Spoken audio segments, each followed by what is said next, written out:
Good morning.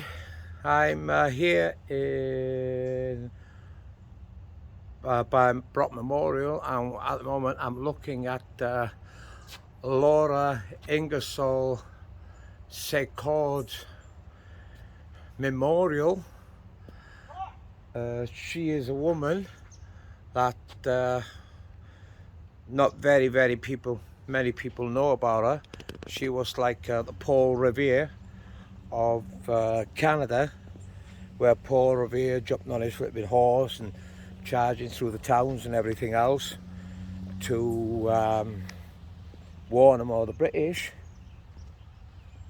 This woman did the opposite. She was her husband was American and she lived in the US, and when she got wind, or she overheard plans for an attack on the British, she had to warn the British, and she walked 12 miles to the British lines, and she had to take a cow with her, because if she was on her own, the British would have stopped, or the Americans would have stopped her, or took her prisoner, or killed her, or whatever the case may be. So she took a cow with her, and basically she told them she was taking it to market, and she eventually got through to the British lines and told the British of the Americans' imminent plans. So the British prepared themselves for the attack, and they stopped the Americans in the track on that attack.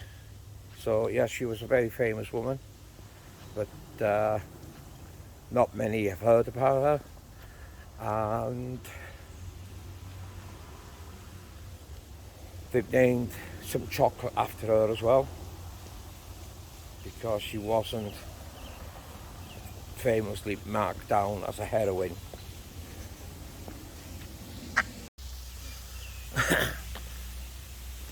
Now, did you pay parking? Not yet. Okay. Now I'm with my beautiful wife here. There she is. Look. That's how. Oh. There she is. If you can see her, like, there we go. I have to bring it down a little bit so you can see her. Straight o'clock centre, 12 o'clock. It's the Brock Memorial. Apparently, Major General Isaac Brock is buried underneath the memorial with another high-ranking officer. His memorial did get blown up once, and they had to remove his body, and so they can rebuild it. And this is what we got today. We were representing the 49th Regiment of Foot.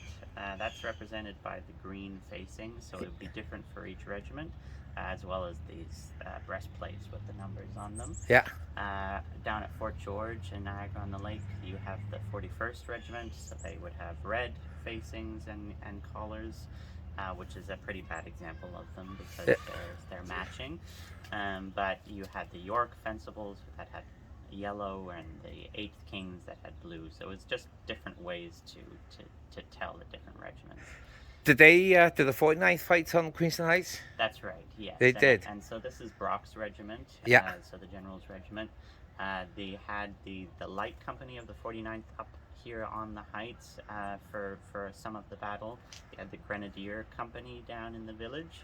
And those were the two flank companies of the. Now, when you go and talking Grenadier, is that the Grenadier Guards?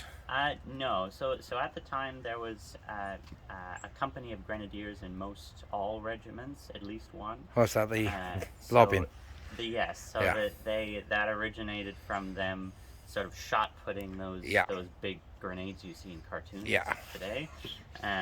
That got phased out pretty quickly after, because they found not a lot of men could reliably throw it far enough away from them to not explode themselves. So that sort of became a in name only, but they remained very strong early sort of shock troops to charge in at the end. Because I was looking in getting one of them, but I wanted Robert Ross's type of uniform.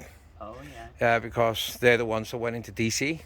Okay, yes. And we planned to go to DC because we got an American friend. We planned to go to DC, and I was going to wear that uniform to go into DC, and just to see what happens. Like, she's like, "Oh God, they're going to throw you out and all this."